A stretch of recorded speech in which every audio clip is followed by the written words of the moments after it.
We're live. We're good? Okay. Yeah, good. Hi.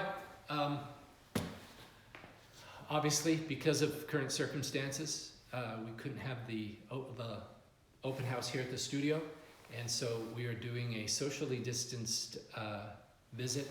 My friends Steve and Tanya Vistanet are here helping, and Tanya will be getting your questions. Because it's a live feed, apparently it's hard to, many of you ask questions, we might have to take them up at a later event, but in a little while we'll ask you to, if you have any questions. But I'm just going to show you what's going on in the studio right now. I didn't clean up for you.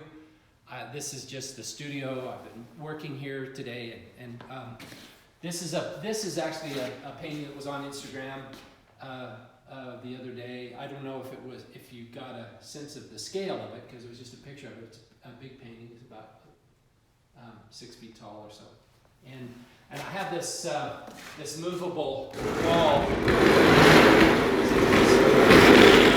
There's another painting on the back side of it. For you painters, I just staple the canvas to this wall and paint it, and then towards the end of the painting, I'll stretch it. If you have any questions about that, ask them. There are reasons to do that. So then, things that are going on in the studio. I'm working on some woodcuts. I'm working on a book project here, and doing some things called dingbats. They're little incidental illustrations. But here are some of the. I've been working on paintings with immortals. The big one that I just turned around over there was Young Immortals Planting Trees. The working title here is Wounded Young Immortals Planting Trees. This is a young immortal planting a tree. Here's some immortals. I use a French title. I don't speak French, but I like the way it sounds. This is called, forgive my pronunciation, Les Immortels avec le jus de deux oranges, which is the immortals with the juice of 2 oranges, because I'm convinced that the immortals drink fresh squeezed orange juice. These two are some paintings that are about finished. Some lovers, and this is a disoriented immortal. I don't know what this one's called. It's written up there, something about 2 birds. And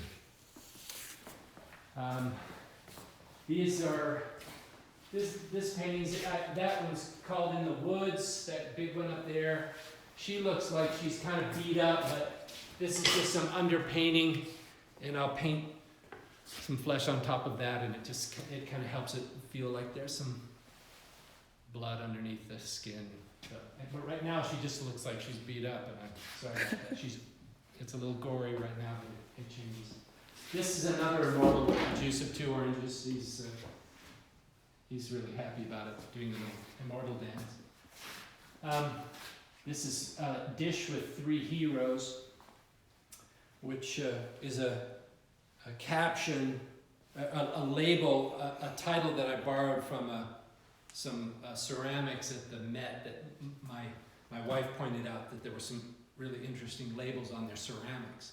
And of course they were just descriptive labels, and it said dish with heroes and immortals, or that's kind of where these immortal paintings and such come from. But there was a dish with 3 immortals, or a dish with 3 heroes, and so. But this is a painting of a dish with 3 heroes. And Someone said you skipped a painting on the bottom of the other wall. So I'm going to shoot over here a quick minute. Oh, that one? This one, I'm guessing. Yeah. That's called, the working title is Big Saint. So I don't know what, it's just, we're just working on it, seeing who she is. Oh, we also missed this one, which is this painting is finished, but it's called Unfinished Painting of Immortals. So it is left in that unfinished state. I like that unfinished state of paintings often. So it's sometimes tricky to finish them as unfinished paintings. It's counterintuitive, but anyway. How many paintings do you have going at a time? There's probably about 30 in the studio right now, which is typical right now. I used to have more. I used to work on more paintings, but they're more larger ones, and my strategy is just that different artists are very different about this, but if I'm working on too many paintings, it can be overwhelming. That working on a lot of paintings kind of takes the pressure off any individual piece. There's no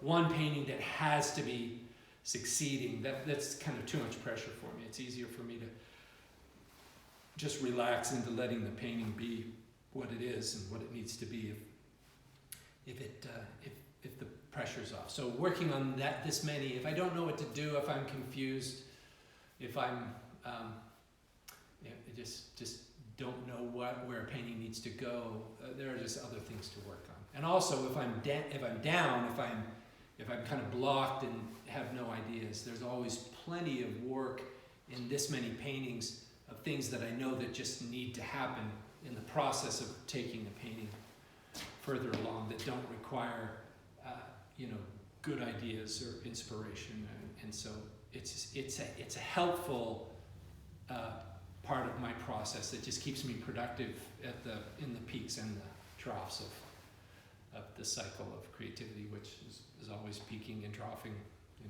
Someone said, "Tell me more about Young Immortals." The Young Immortal paintings and planting trees and those paintings. Well, the Young Immortal paintings, You can talk about those in a few minutes. Yeah, I will. I'd like to answer that question. Okay. Talk about it. I mean, I don't know exactly what's up with that, but I do have some thoughts. There's some little ones over here. This one over there is called Your Audience. I'm gonna go over there. Which is, rather than a painting that you're looking at, this is a painting that's looking at you, a bunch of people looking at you. This is called Invisible Burdens, a subject I've been working on. These dancers are also carrying invisible burdens. This is called Unaware of Angels Visiting.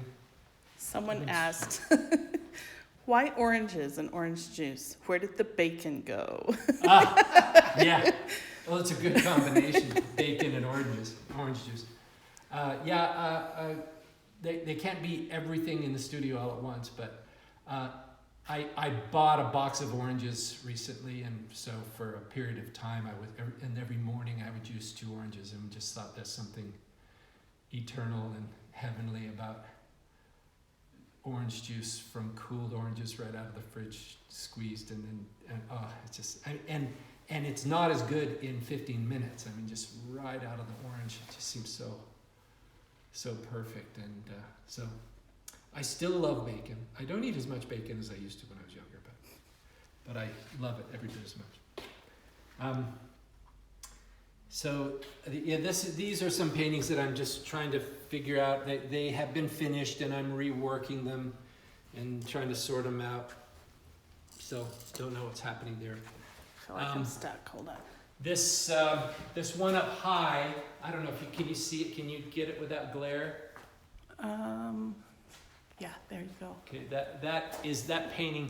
It used to be called, again, forgive my pronunciation, Le Rêve des Songes, which it means the dream of the dreams. I think I'll talk about that a little bit, but I didn't like how the dream part of the painting was going, so I painted it out and you can kind of see it. And so now its title has changed. It's called Forgotten My Dream, and which led to like some of these other starts here. This one is My Dream Forgot Me. And I just drew those on the canvas today, and so I'll take some time to decide if they're going to stay, live or die. This is just Immortel avec un rêve oubli, which is immortal with the forgotten dream. And this one up here is Burdens Seen and Unseen. All right. And that's Glorious Mother Eve over there. So, there's a question?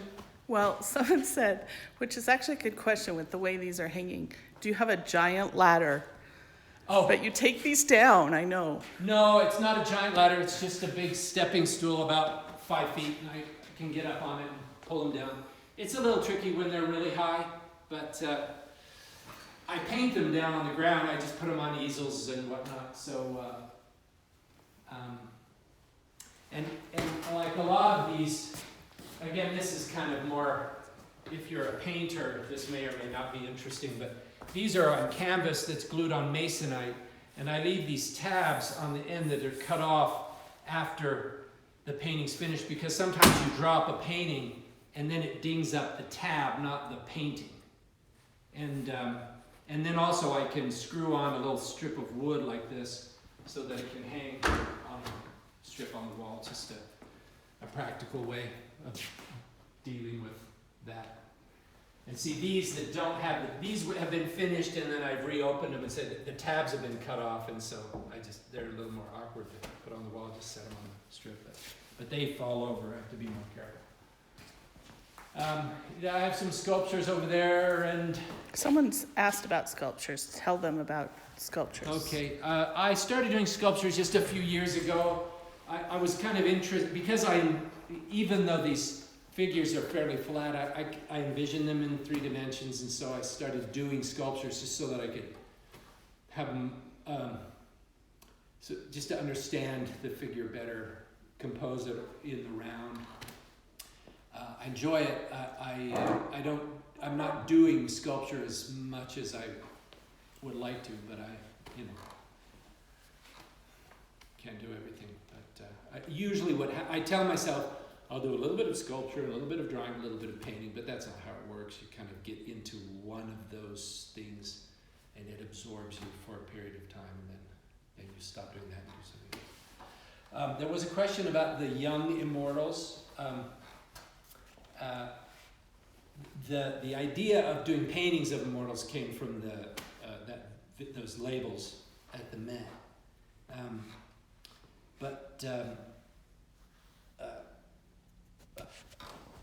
One of the things that one of the reasons that using young immortals as a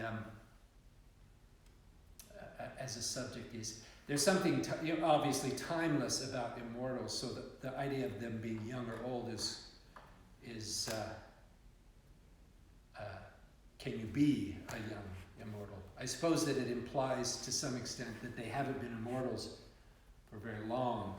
And my sense of the cosmos is that there is certainly something about us that is eternal. At some point, we will likely be, have crossed into a phase where we are not subject to death as we are now, and we'll have to learn how to do it like kids.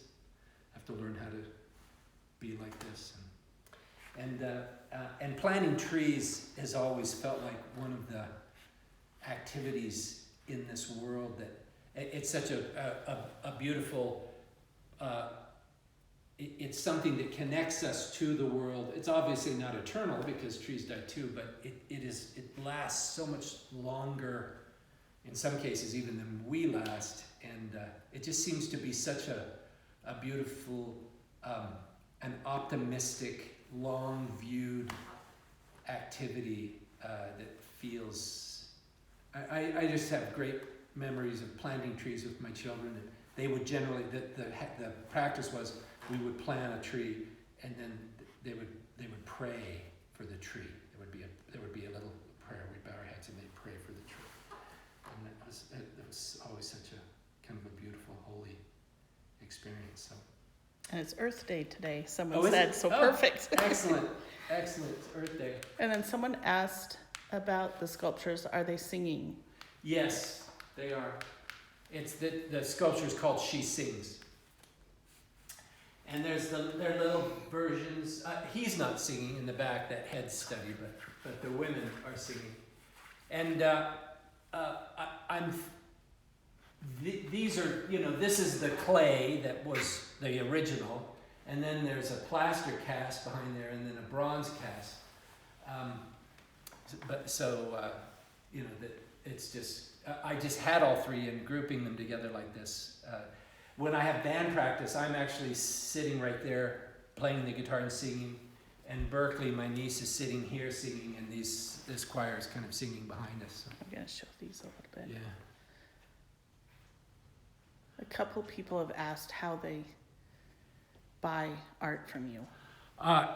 Purchasing art, which I encourage highly, is I just go to my website and it lists galleries that sell my work, and call them. I have I think that all my galleries have work now in inventory. A lot of the work I'm working on here is actually for a show that I don't have until the fall. It's kind of a long ways out. So I'm that shows at David Erickson Fine Art. In the winter, I have a show with Susan Meyer. You can contact those. I have a show coming up with New Vision Art. They'll have some originals. That is on May 8th, I believe, isn't it? It's a group show. I'll have 3 or 4 paintings in that.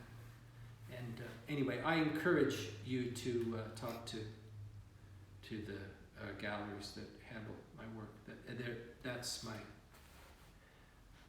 Occasionally, I will offer works for sale on my website, but that's more a place to kind of educate you about me and about my work and show an archive of my work rather than a store to sell it. I don't. When someone's asking about drawings and sketches, is that different? My galleries carry some drawings. I used to sell quite a few drawings. I still do drawing. For the last year or two, I haven't been doing as many drawings. There's a suite of prints actually that I did a while back called the Death Suite. Some of you may have seen some of that work.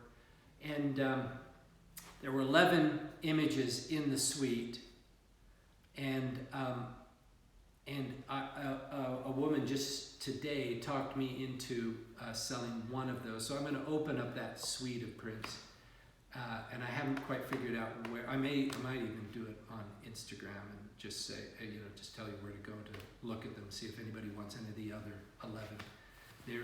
They are. You'll see them. A Death Suite sounds kind of heavy, and some of them are sad, but some of them are kind of funny too. It's I feel like it's a fairly human look at death and the dead and our relationship with the dead, and so. Okay, I'm gonna keep interrupting. Yeah, do. Somebody asked how long your days are, or what a typical day looks like. Do you paint every day and all day, or what do you do? I do not paint every day. I currently, this studio is in Provo, and I used to live in Kenosha, Utah, which is 100 miles south, and I have a studio there too still. And I go there once or twice a month, have been going there about once or twice a month. But my work week right now is actually 3 days of the week are spent at the studio, because I've recently moved to Salt Lake and have been remodeling a home in Salt Lake. And so it's hard for me to work at the studio and then go home and work on the house. And so it's better for me to have 3 fairly intensive days of working on the house and then take a break from that and come here and have fairly intensive days working in the studio. Why 2 studios? It just worked out that way. I lived in Kenosha. I had a studio. We left Kenosha. I kept the studio. The building is not worth that much for me to sell it, and it's a wonderful space. And so it's not particularly efficient in some ways to have a studio that's 100 miles away, but it is actually really useful because I have it, because the building is, what I would get for selling it doesn't make it worth my while to sell it. So it's just a great refuge. I go down there and there's nothing else to do. And it's, so it just worked out that way. I don't necessarily recommend that you have a multitude of studios, but most of my work is done here. The studio in Kenosha tends to be, you may have seen on Instagram, I have a huge painting wall, and I'm working on like a 9 by 20 foot painting. There's a post on Instagram of working on that painting. 2 of them actually working on that painting.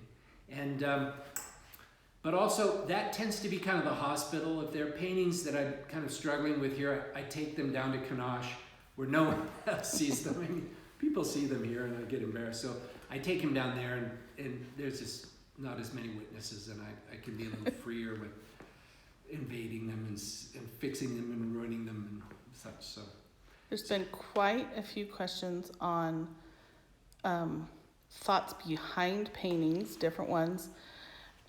If you'd like to share those thoughts, or you would rather have people decide for themselves, or what you're thinking about certain paintings. I think this might be addressing a number of questions that Right. The thoughts behind paintings. I don't like to tell you what a painting means, because I think that really closes any artwork down for the artist to tell you what it is supposed to mean. When I paint, I am looking for metaphor. I'm looking to find, I'm looking for things, looking to understand things. I'm not necessarily deciding on something and then doing a painting to manipulate a response from you. I'm kind of looking and responding to the piece myself. And so I think if a painting is successful, that something like that will happen to you too. And so it's not like the paintings have a meaning and I'm not going to tell you. There are plenty of them here that I'm not exactly sure what they mean, but I know they mean enough that I'm happy with them or where they're going. Interestingly, when people connect to my paintings, it is often because of a narrative that I'm unaware of that connects them in some way to a piece. I mean, my intention may have been, elsewhere, but it connects with some part of their story or their experience. And without my trying to do that, they used to tell us in school that which is most personal is most general. And so as I'm looking inside for things that are kind of hard for me to understand or fathom, I kind of stumble onto stories and narratives and questions that are that apply to others, and so they can connect. I feel like it is better to go at a canvas with questions than it is to go to canvas with answers that you then want to dictate to your viewer. I feel like the world is in more need of good questions than they are in I think that if you have good questions, then the answers are much more inevitable. And so that's kind of why I go at it that way. Someone said, do you feel like angels help you paint? If asking if angels help me paint, I do have a sense that the seen world and the unseen world are very close and interact a lot, and so the short answer would be yes. But interestingly, that doesn't necessarily mean that an angel comes and solves a painting for me. It feels to me, this is just an intuitive response, but it feels to me very much more like it's more interactive, that there are spirits that are interested in what I'm doing, and they make suggestions, and sometimes I'm right and they're wrong, and sometimes they're right and I'm wrong. I mean, it's more of a conversation and a collaboration. I would assume that in most cases they are not messengers sent from God, but they're probably artists themselves who say, you got to move that hand, and I say, no, that hand is working and I'm not moving the hand. Or yeah, I got to move the hand. But it just feels like thoughts in my head. So I mean, there are obviously people who will think, that's just you thinking. But it feels like a conversation, and when artwork in any medium works, there's this amazing sense of how did that happen, or where did that come from? That makes it very it feels very obvious to many artists in many different media that there are other forces at work that interfere and influence, and I feel like there are we say angels. That's a fairly imprecise term, but just spirits or beings unseen that like what I do and like the way I do it, and either like to come see it happen and sometimes maybe weigh in. I have found that it is the worst thing to do to make art is to sit in front of a white canvas and wait for some instruction. You have to be brave and just go at it. If you don't have an idea, then work on an idea that you had before, or just that it's as I've heard it said and quoted many times, it's hard for God to steer a parked car. If you want help, you get just go and then fix it. That's one of the reasons I like working with oil paint, because you can change it. There's some media that don't lend themselves quite so much to that kind of approach, but That responds to one question. Someone just asked if you work in acrylic or oils. Oil paint, yeah. I work in acrylic occasionally, but none of these paintings are acrylic. There are artists that work in acrylic, and I love their work. I've never been able to develop a rapport with the medium, and so it's hard for me to make this stuff breathe for me. And oil paint, it just feels much more natural. It lends itself to the way that my pictures emerge. So. Someone said, do you paint from sketches or go right to blank canvas? Do you have any sketchbooks? There's some drawings, some sketchbooks. I always I have a sketchbook always in my back pocket, which is my son.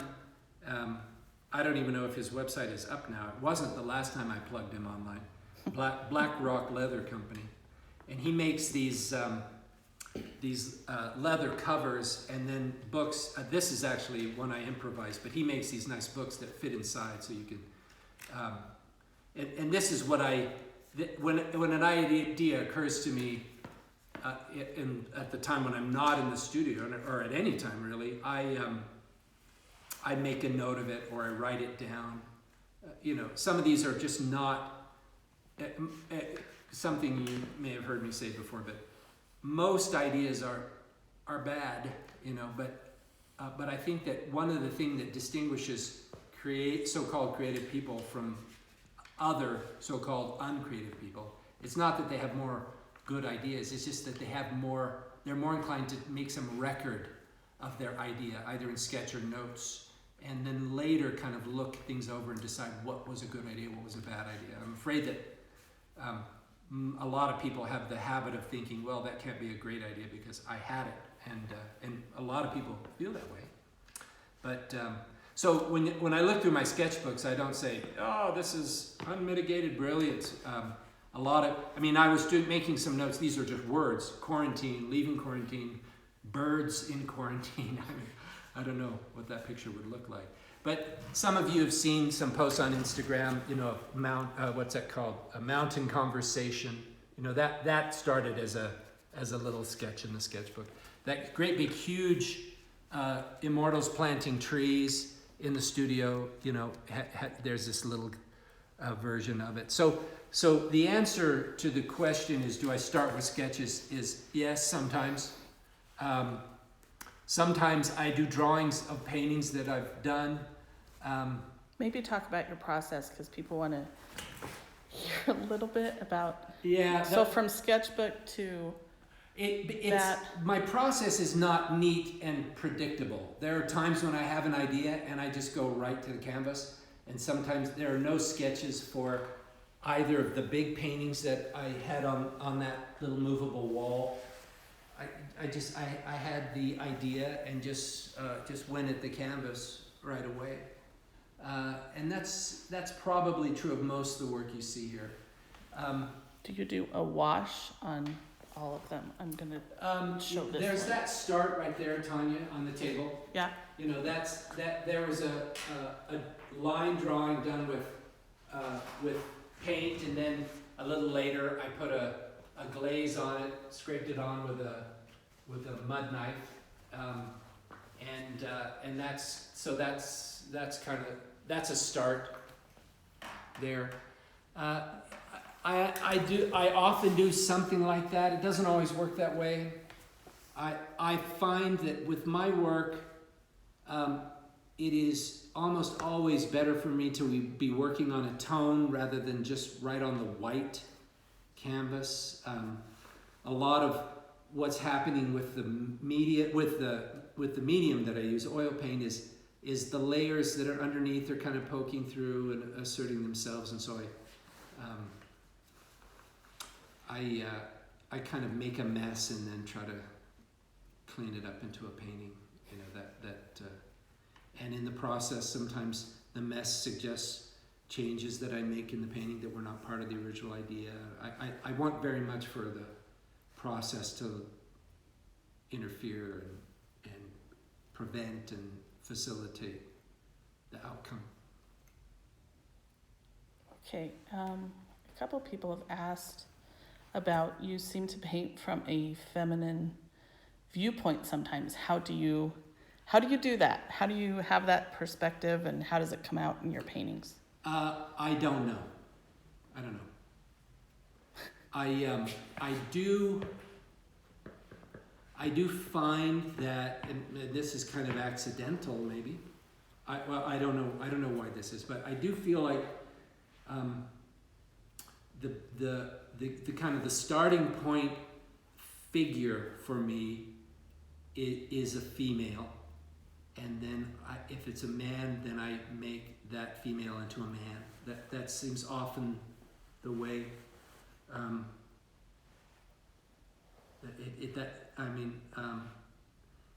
That's not really a decision. That just seems to be.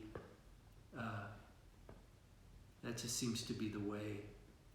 I think, and gender alterations happen all the time in paintings, back and forth. That I'll do a painting and think, oh, I want this to be. I want to change this into a man or change this into a woman. But the viewpoint. Someone also asked about different races. Does that play into your paintings on purpose, or just part of the flow? The different races. As far as the previous question about painting from a woman's perspective, I try to reach inside the wrap my head around the unfathomability of the subject, which is an imagined subject, whether it's a woman or a man, not from the perspective of understanding them, but wanting to understand them. And so I think in some ways it happens that people feel like it is like that the male gaze is not predominant in the paintings of the women. And I'm glad. I mean, I'm glad that happens. I don't know exactly why. So what was the other question? If you, I can't remember how it was, but something about, do you plan to put different races in your painting, or does that just come out? Yeah, for a long time, there weren't. I mean, as I mentioned before, essentially they're all paintings of me, and I can most exactly, whether they're men or women or children or dogs, they're paintings of me. And for a long time, I felt kind of presumptuous in trying to paint the experience of being another race, because I'm a white man, for crying out loud. But the current experiments to kind of diversify the paintings. I'm kind of trying to figure out if I can. I certainly know what it is like to feel marginalized, to feel unheard or ignored or patronized or thought special because I'm different or thought less of because I'm different. And so I am experimenting to see if experimenting in different races kind of works into the metaphor of the difference between individuals and the unfathomability between, it's very difficult for me to know and understand somebody who's standing right next to me, and making them of different races kind of increases that, that idea that, even if these people love each other and are together, they probably don't understand each other's experience. So I don't know if I'm succeeding or not, but I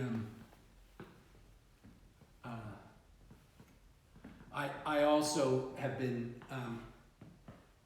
There's a painting down there that's not working particularly well. It's called "On the Road to Jericho," and there's a man on, and no one is reading that yellow stripe as a stripe on a road. So I've got to figure out what I'm going to do with that painting.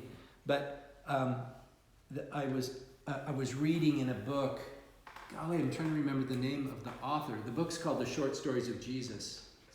It's a brilliant book, written by a Jewish woman who studies the parables of Jesus, and so there is a race difference there, because she's just saying this, that the Samaritan, that in contemporary analogy, that everyone hearing Jesus' story of what we call the Good Samaritan, which she points out is very condescending. That would be like saying, I'm now going to tell the story of the good Mexican, what, are they not good? Are they not all good? And Jesus never called it the Good Samaritan. That's what we call the story. But the Samaritan, in Jesus telling the story, says, that the Levite came by and the priest came by, and everyone in the context of the time would have expected the third person to come by to be the good Israelite. There were lots of stories along those lines, and so. But rather than Jesus saying, so then the good Israelite came and helped him, it's a Samaritan, which in contemporary parlance, it would be like a Palestinian came and helped this man who'd been beaten. So somebody who was considered a political enemy and a rival and a threat was the one who actually came and helped. So by making the races different between the man laying out on the street. The painting's called "On the Road to Jericho." He's laid out on a highway, and a dark-skinned man is coming to help him, kind of exploring the ideas. And I wish I could remember the name of the author. You can look it up. What's the name of the book? The book is called "The Short Stories of Jesus," and it's fascinating. It's really great. They're great things to know. We don't understand much about how the parables actually work because we're so separated from the culture and the time in which they were delivered. So I want to get some feedback. I often play with more racial ambiguity because,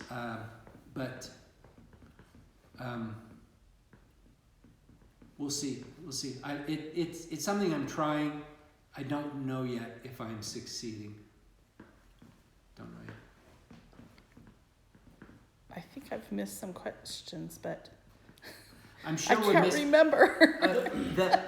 Maybe this is the first time I've done Instagram Live, and maybe but the questions kind of scroll down, and we don't get to them all. I'm trying to remember. I will review the questions, and if there are enough of them that I felt like needed to be addressed, then we'll announce, and later in a week or so, I'll maybe do one where we're not taking new questions, but answering the ones that we've missed. I feel like we did pretty good, but if anyone's watching this and has questions, that have not been answered yet. Okay, if you have questions that have not been answered yet, ask them again. A couple people have asked about the book project, the dingbats you're working on, yeah? and then someone asked, you doodle during church. Not always, but Steve Estonet, who's helping me today and is in my band, and matter of fact, I'll do a plug for Tiny Bicycle Parade on Spotify. Anyway, he's kind of like the Michelangelo of church doodling. I always have my sketchbook and do doodles sometimes. I worked on the woodcuts in a publication of Grant Hardy's the Book of Mormon, which essentially there was a woodcut done for each book. What's brilliant about this publication is not the woodcuts. I mean, I think the woodcuts are good. I hope that they're good, but Grant's footnotes and anyway, the arrangement of this book is just really fascinating. But the Maxwell Institute that published this is also doing a series of commentary books on each of the books in the Book of Mormon. And so they're using my images on the covers of each of those books. And then I'm doing dingbats, which there aren't any dingbats in this book, but dingbats are, I mean, many of you know what dingbats are, but just in the text, there will sometimes be a little image in the middle of the page. Just a little thingy. Often they're just decorative, but I'm doing dingbat. These are drawings that are transferred onto the block. Let me see if I have. This block has been printed, so it's a little hard to see because it got dirty. Let me see if I have one that's. No, I don't have any block. The blocks are. Is that a print of it? This? Oh, no, this is just the drawings that I use. I transfer them on here with this blue line and then cut them. But the short commentary books again are fascinating. They've gotten just amazing scholars that look at books that I've read many times and seeing them for the first time through these scholars' eyes. Okay, I've got a question here. Do you ever feel a conflict between your faith and with its emphasis on settled answers and your approach to questions in art? Its emphasis on subtle answers? Settled. Settled. Oh. I don't. I suppose the short answer is yes, but I don't feel so much a conflict as I am very comfortable in a world. I have a belief in a God that I am confident loves me, but does not feel any obligation to make himself or this world completely understandable to me. I think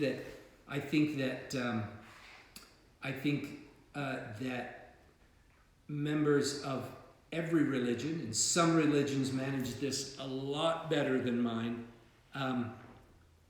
need to relax into some things are not that fathomable or they're not answerable in one way. For example, if you say this scripture means this, you have now eliminated 50 other possibilities of what that scripture might have to teach you by deciding it means this one thing. And I think that that's rubbish. I think that the nature of our experience is it has tons to teach us, and don't close the book on what something means with one explanation. And so I don't feel in conflict because it doesn't elicit some kind of a crisis.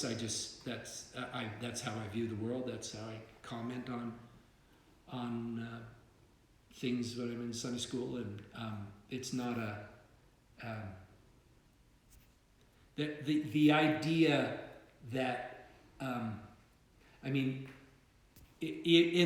the New Testament, Jesus suggests that eternal life is to know God and Jesus Christ, who He sent, as if that simply means knowing 3 or 4 solid details about them, and then you can move on to the next detail. That fathoming God is probably impossible for us, but we'll work on it for a real long time. And so being comfortable with ambiguity, with unanswered questions, with, I would even say, being comfortable with doubts is not a bad idea.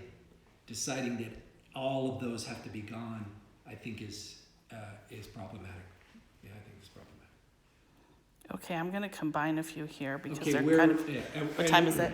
I mean, I'm happy to go on, but we said maybe 45 minutes. Advice for emerging artists to start in their professional career, and how do you know when a painting is finished? I'm going to combine those two. So Oh, those I know. are two really big. Yeah. You know, I am glad that I was, at this point, that I was stupid and optimistic enough to persist. It is not a sensible career, you know. But the world needs, when I say artists, I'm talking about, I'm not just talking about my medium, you know, not just visual artists, but the world desperately needs them, but it doesn't really have a place for them. If you're going to be an artist, the fit is going to be awkward. Most people will not understand really well what you do, and if you insist upon being understood, that could be problematic.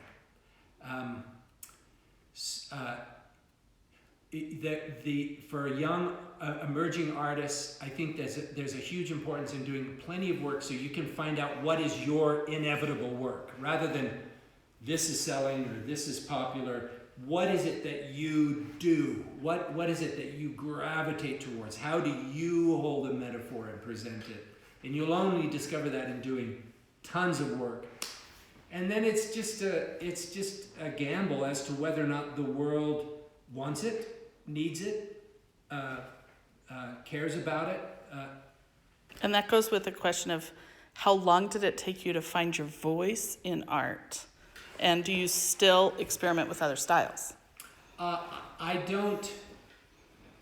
Experimenting with other styles kind of suggests that I say, I'm going to do, I don't mean to imply that this is what you're saying, but it feels a little bit like, gee, I'll try a cubist painting, but I don't experiment in that way consciously. I mean, there's sometimes I'm trying to solve a problem and I'll think, golly, the cubists understood this, and so I'll try to distort or flatten the space, or you know, the Proto-Renaissance or Gothic artists really did this really well. So I try to learn from and include in my work, you know, tons of influences, hundreds of different influences. But to sit down and say, okay, I'm going to do work I don't make a lot of decisions about style. I'm thinking more about the question and the narrative, and this is just kind of the way that it comes out. You know, this works, and you know, I mean, I feel like there will be paintings that I think, golly, this is completely different, and other people will say, no, not really. You know, I mean, it's or they'll say, wow, this is something new, and I'll think, really? That doesn't feel new to me. So I don't, finding my voice was just a matter of doing tons of work until my voice found me, you know. I think most young artists just don't do enough work. I mean, as students,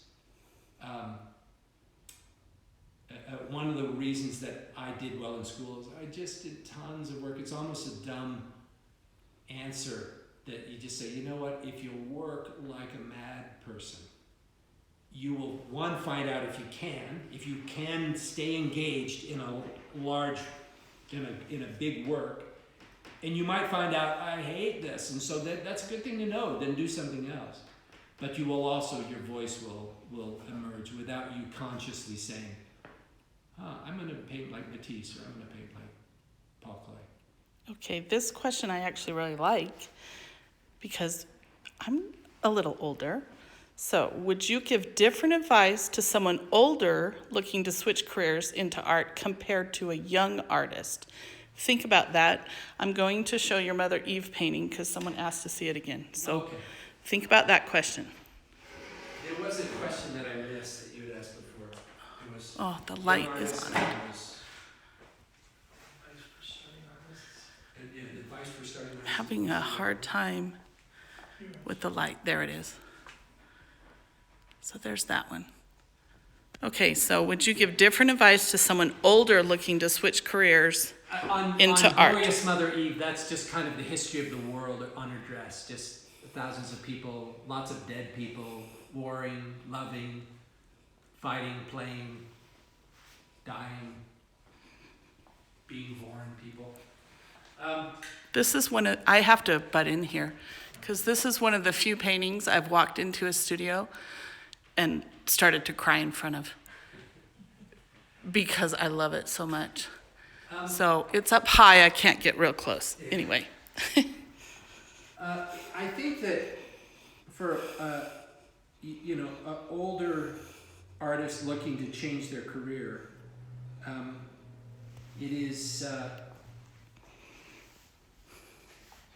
it was one of the reasons that I could make this work is I was young and had a lot of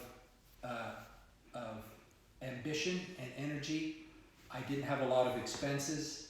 I lived in a small town in Kanash where we had family that kind of made sure that we didn't get hungry. So while I worked out I would say the decade that it took for things to even out. Because in my experience, and this was in a very different world than today, and there wasn't Instagram, we really didn't do much on the internet when I got started. We took slides of our work. Many of you listening probably might not even know what a slide is. But There's actually quite a few people that are saying, I'm an older artist, and another one said that too. Okay. So. And so it is. It is not a don't do it because it is a sensible thing to do. It's not a sensible thing to do. And it will not, I think that people have the notion that because I would say that I love what I do, that my days are fun. I mean, the working out questions is I have to be comfortable with a great deal of discomfort, with a great deal of awkwardness, of not knowing, of getting it wrong, of exhibiting work that I later think, oh, that wasn't ready, or I understand it better now. I mean, there's a lot about this work that is mortifying and humiliating. And no one is obligated to appreciate what you do. I mean, you have to really, really have something that you feel that needs to come out, and then you just do it, and sometimes it's received and sometimes it's not. It's a hard, I mean, if one of my children said, Dad, I want to be a painter. I mean, my father was kind of, I wouldn't say he was horrified. My parents were extremely supportive. But they were scared, because they had no idea what I was getting into. Now, if one of my children said they wanted to be a painter, I would be scared because I know what they're getting into. But it is a glorious and difficult and it is not the easy way to go. So you got to be brave. You got to be brave. Okay. Oh, looks like, you know what? Is there something quick I should address? Because we've gone over our 45 minutes. Someone asked if you paint on canvas or board. We know you paint on canvas. Canvas, sometimes canvas paint glued to board. Okay. There's the canvas glued to board. We do need to wrap this We'll up, look at though. the responses and the questions we missed, and let me know if you think that this was useful or beneficial or repeatable, because we're thinking we might even do something down in Kanosh, my studio down there, which is a spectacular space. And so, anyway, thank you. I hope, I'm curious to see how many of you were here. There's just 3 of us here in the studio, so. Anyway, thank you. I love you. Awesome. Thank you. I'll just show the studio real quick before we go out. I'll just walk around in a circle.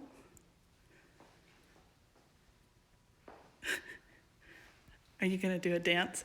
All right, thanks. All right, thanks. We don't have any idea how many people were watching, do we? Yeah, about 100. About 100. Yep. So that's more than. Okay, I ended it. That's good, yeah. Okay. And they're culture, but I mean,